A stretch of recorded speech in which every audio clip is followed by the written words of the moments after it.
అమెరికాలో మన వాళ్ళు హంతకులుగా మారుతున్నారు. సొంత భార్యలను చంపుతూ దేశానికి చెడ్డ పేరు తెస్తున్నారు.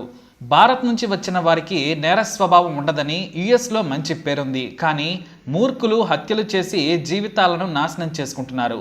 దేశం పేరును చెడగొడుతున్నారు. వరుసగా భారతీయులు నేరాలు చేయడం మొదలు పెడితే కొత్తగా వెళ్లే వారికి భవిష్యత్తులో ఇబ్బందిగా మారుతుంది. అంతేకాక ఇతర భారతీయుల భద్రతకు ప్రమాదకరంగా కూడా మారుతుందని ఇండియన్ అమెరికన్స్ ఆందోళన చెందుతున్నారు.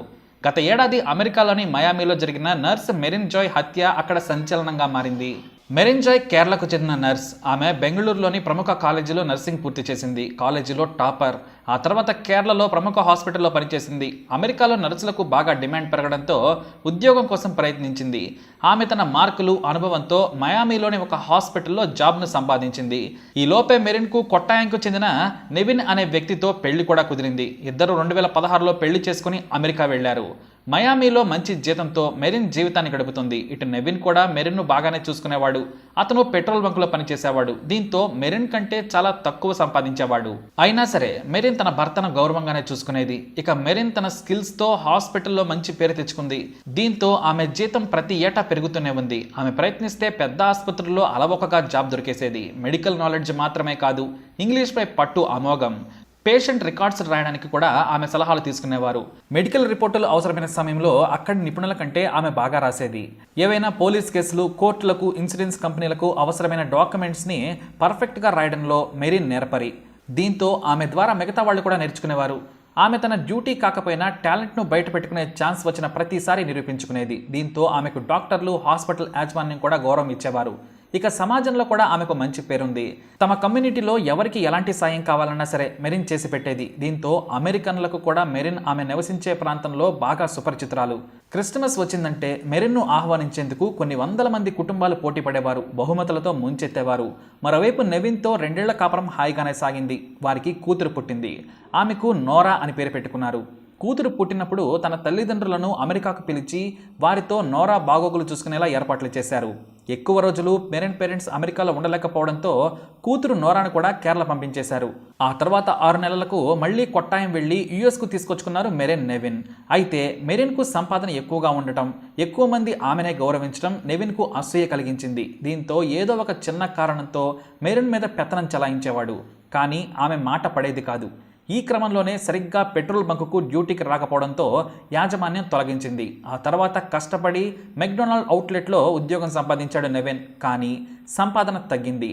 2 ఏళ్లలోనే 3 ఉద్యోగాలు మారాడు. డ్యూటీలో నిజాయితీ లేదని వారి యాజమాన్యం ఎప్పుడూ చేవాట్లు పెట్టేది. దీంతో ఉద్యోగం సరిగ్గా చేయాలని, ఇది ఇండియా కాదు, పని చేస్తేనే బ్రతుకుతామని మెరిన్ కూడా అప్పుడప్పుడు నెవిన్కి చెప్పేది. కానీ వినేవాడు కాదు. డ్యూటీ సరిగ్గా చేయకపోవడంతో మెరిన్తో గొడవలకు దిగేవాడు. ఒక రోజున మీ అందరినీ చంపి తాను కూడా చస్తానని కత్తి తీసుకుని బెదిరించడంతో వెంటనే ఆమె 911కు ఫోన్ చేసింది. దీంతో కోరల్ స్ప్రింగ్ పోలీసులు 5 నిమిషాల్లో చేరుకొని నెవిన్ను అదుపులోకి తీసుకున్నారు. అతను నేరం చేయకపోయినా స్థానిక బెకర్ చట్టం ప్రకారం హింసాత్మక ప్రవర్తన కలిగిన వారిని నిర్బంధిస్తారు పోలీసులు. మానసిక స్థితిని అంచనా వేశాకే వారిని రిలీజ్ చేస్తారు. దీంతో నెవిన్ను వారం పాటు నిర్బంధించి మెడికల్ టెస్టులు చేశారు. చివరకు తన భర్త నుంచి ఎలాంటి ముప్పు లేదని మెరిన్ స్వయంగా చెప్పడంతో నెవిన్ను కండిషన్ మీద వదిలిపెట్టారు. మరోసారి బెదిరింపులకు పాల్పడితే జైలుకు పంపుతామని సంతకం చేయించుకొని మరీ నెవిన్ను వదిలేశారు. అయితే పోలీసులు అరెస్టుతో తన పరువు పోయిందని నెవిన్ రగిలిపోయాడు. మొదట మెరిన్ మీద కోపంతో ఉన్నా కూడా గొడవ పెట్టుకునేవాడు. అయితే ఇంట్లో మెరిన్, నెవిన్ల గొడవలతో పాప ఇబ్బంది పడుతుందని ఆమెను ఇండియాకు పంపాలనుకున్నారు. దీంతో మెరిన్ తన డబ్బుతో టికెట్ కొని నెవిన్తో పాపను ఇండియాకు పంపింది. ఆమె తల్లిదండ్రుల దగ్గర పాపను వదిలిపెట్టి కొట్టాయంలోనే ఉండే తన తల్లిదండ్రుల దగ్గరకు వెళ్ళిపోయాడు నెవిన్. ఈ సమయంలోనే తను నెవిన్తో జీవించలేనని, అతను పెట్టే బాధలు పడలేనని తల్లిదండ్రులకు చెప్పుకొని బాధపడింది. కానీ వాళ్ళు సర్ది చెప్పారు. అయితే విడాకులు తీసుకుంటానని మాత్రం వారికి చెప్పలేదు మెరిన్. కానీ ఆమె క్లోజ్ ఫ్రెండ్స్కి మాత్రం తాను నెవిన్తో విడాకులు తీసుకుంటానని సమాచారం ఇచ్చింది. తాను కలిసి ఉండలేనని చెప్పేసింది. అలసిపోయానని, నెవిన్తో ఉంటే డ్యూటీ కూడా సరిగ్గా చేయలేకపోతున్నానని, పాప కోసం కొంత సంపాదించుకొని ఇండియా వచ్చి సెటిల్ అవుతానని మెరిన్ తన సన్నిహితులతో చెప్పుకొని బాధపడింది. ఇక నెవిన్ వారం తర్వాత మళ్ళీ అమెరికా వచ్చాడు. వచ్చి రాగానే మెరిన్ తన సన్నిహితులతో విడాకుల గురించి మాట్లాడటం తెలిసి నిలదీశాడు. ఎందుకు విడిపోతున్నావు? నేను బాగానే చూసుకుంటున్నాను, విడిపోవద్దని ఆమెను కోరాడు. ఆమె కూడా సరేనంది. అయితే ఉద్యోగాలు మారడం, పూర్తిగా షిఫ్టులు చేయకపోవడంతో సగం జీతం మాత్రమే వచ్చేది. పైగా తాగుడుకు అలవాటయ్యాడు. ఈ క్రమంలో తాను విడాకులు అప్లై చేయొచ్చా, అమెరికాలో ఆ ఛాన్స్ ఉందా అని కోరల్ స్ప్రింగ్ పోలీసులను సంప్రదించారు మెరిన్. ఎలాంటి నేరాలు లేవు కాబట్టి విడాకులు పొందవచ్చు. లాయర్ను సంప్రదించి అప్లై చేసుకోవాలని వాళ్ళు సలహా ఇచ్చారు. విడాకులకు అప్లై చేస్తే తాను అమెరికాలో బ్రతకలేనని, మళ్లీ జీవితం మొదటికి వస్తుందని భయపడ్డాడు నెవిన్. మొత్తానికి మెరిన్ తన పరువు తీసిందని, తనను విలన్లా అందరి ముందు నిలబెట్టిందని రగిలిపోయాడు. ఆమెను చంపితే తప్ప తనకు మనశ్శాంతి ఉండదనుకున్నాడు. తనను వదిలేసి మెరిన్ సంతోషంగా బ్రతకడానికి వీలులేదు. ఆమె చావాలి. ఆమె చచ్చిన తర్వాత తాను జైలుకు వెళ్ళినా పర్వాలేదనుకున్నాడు.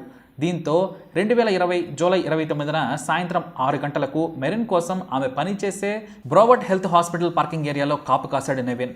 సరిగ్గా తన షిఫ్ట్ ముగించుకొని తన కొలీగ్స్కు బాయ్ చెప్పి కార్ కోసం పార్కింగ్ ఏరియాకు వచ్చింది మెరిన్. ఆమె తన కార్ డోర్ తీయడానికి ప్రయత్నిస్తుండగానే వెనుక నుంచి వచ్చిన నెవిన్ కూరగాయలు కోసే కత్తితో మొదట ఆమె మెడ మీద దాడి చేశాడు. ఆ తర్వాత శరీరం మొత్తం 17 సార్లు కత్తితో పొడిచాడు. అక్కడే ఉన్న కొంతమంది అడ్డుకునేందుకు ప్రయత్నించగా కత్తితో బెదిరించాడు నెవిన్. రక్తం కారుతూ ఆమె చనిపోయిందని భావించగానే తన కారులో పారిపోయాడు. అయితే కొంతమంది కార్ నెంబర్ను ఫోటోలు తీసి పోలీసులకు ఫోన్ చేశారు. వెంటనే 5 కిలోమీటర్ల దూరంలోనే నెవిన్ను చెక్ చేసి పట్టుకున్నారు కోరల్ స్ప్రింగ్ పోలీసులు.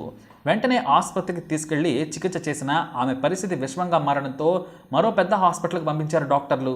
ఈలోపు పోలీసులు ఆమె దగ్గరకు చేరుకున్నారు. అయితే అంబులెన్స్లో హాస్పిటల్కి వెళ్లే క్రమంలో 2 పోలీసులు ఆమె వెంట వెళ్లారు. ఆ క్రమంలో తన భర్తే పొడిచాడని వారికి చెప్పింది. కానీ ఆసుపత్రికి చేరే లోపే మెరిన్ చనిపోయింది. తనకు విడాకులు ఇస్తానని చెప్పడం కారణంగానే హత్య చేశానని నెవిన్ కూడా పోలీసుల ముందు ఒప్పుకున్నాడు.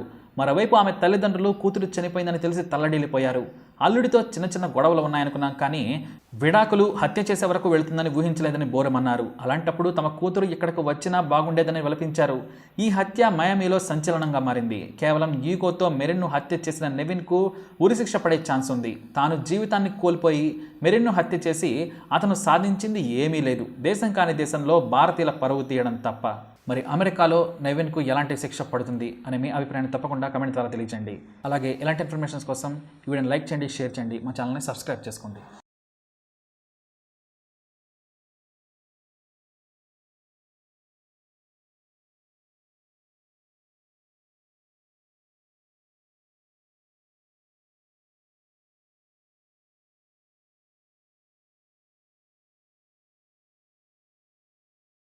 తప్ప. మరి అమెరికాలో నెవిన్కు ఎలాంటి శిక్ష పడుతుంది అనే మీ అభిప్రాయాన్ని తప్పకుండా కమెంట్ ద్వారా తెలియజేయండి. అలాగే ఇలాంటి ఇన్ఫర్మేషన్స్ కోసం ఈ వీడియోని లైక్ చేయండి, షేర్ చేయండి, మా ఛానల్ని సబ్స్క్రైబ్ చేసుకోండి.